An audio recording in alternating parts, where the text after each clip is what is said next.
It's generally accepted that southern Africa's earliest inhabitants were San Bushmen. They organized in extended family groups, and their population densities were very low, and they moved about in search of edible wild plants and game. The San communities came into contact with the Khoi, also known as the Hottentot. The Hottentots and the San both use the old click language, and so together they're usually referred to as the Khoi San. The Bushmen basically controlled this area up until about 1500 AD, when they first started running into members of the Bantu speaking communities, which were much more sophisticated and based on cattle raising, although the Hottentots also raised cattle.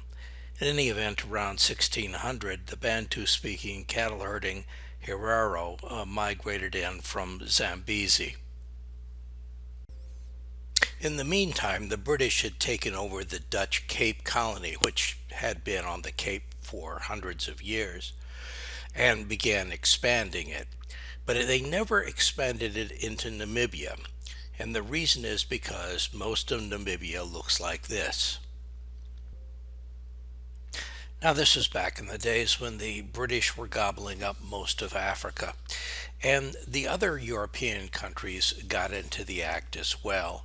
And we're going to focus now on Germany because Namibia becomes German Southwest Africa, a German colony. Now, the red on this map happens to be British, and the yellow that's in the west, that is a German Southwest Africa.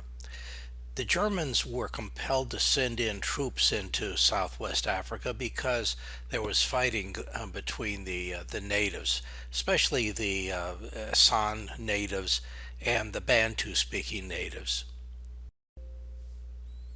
At the end of World War I, British South Africa also absorbed Namibia, that is German Southwest Africa. But after World War II, a little bit after World War II, Namibia was declared independent. Despite the fact that Namibia is mostly desert, the South Africans were not enthusiastic about letting it go because Namibia is rich in minerals like uranium, copper, lead, zinc, and it's the world's foremost source of gem diamonds. Mining produces wealth, but tourism produces employment. And one of the big tourist areas in Namibia is Etosha, and that is near to where Maria Diekman has her headquarters set up, and that is where we're headed for. So because Maria's operation is near Etosha, we're going to stop by Etosha first. Etosha is a large, dried salt lake bed. And in the past years, it used to be a real lake, but the river that was feeding it has had its geology changed a little bit, and it shifted out to the Atlantic Ocean and left this place high and dry. Although in the dry months, there are some watering holes along the south edge that still attract game, and that's what we're going to be looking for. Right now, Namibia is in the middle of a multi-year drought, and the vegetation shows it. It's much drier here than usual, even though it's usually dry this time of year. It's super dry now. Down there at the trough where the elephant is at, there is a small pool of water, although you can't really see it, but you can see the light shimmering off of the water on the rocks behind the elephant. Every once in a while he takes a drink, and everyone else has to stand in line until he gets his fill. Not all of the places are as dry looking as this place is, or as lonely. Some of the water holes actually look pretty good, especially where people have been pumping up groundwater in order to keep the tourist business alive. Even so, a number of the animals here are probably not going to make it into the next year. Europeans didn't have much impact on this area until around 1885 or so, where there was a entrepreneur, William Worthington Jordan. He bought a huge chunk of land from the local natives, and it spanned some 110 miles. And the price of the land was 25 firearms, a salted horse, and a cask of brandy. Well, having bought this land, he discovered there wasn't very much he could do with it, but some trekkers were traveling through this area in 1876 and 1879 on their way to Angola, and some of them turned back in 1885 and settled in this area on farms given to them at no charge by Jordan. In the next scene, there are some elephants coming to a water hole, and I want you to pay attention not so much to the elephants, but to the tree in the foreground that has the beans hanging down. We'll be coming back to that tree. Well, when the natives discovered that Jordan had given away all this land to all these foreign migrant workers, they were really upset. And they went to war, basically, to push them out. And it didn't take them very long. And they pushed the trekkers out in about a year.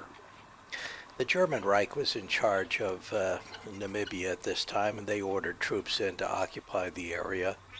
And there was a fort built at a spring by the German cavalry. There was a cavalry squadron that was brought in 1889 at Numentoni Spring.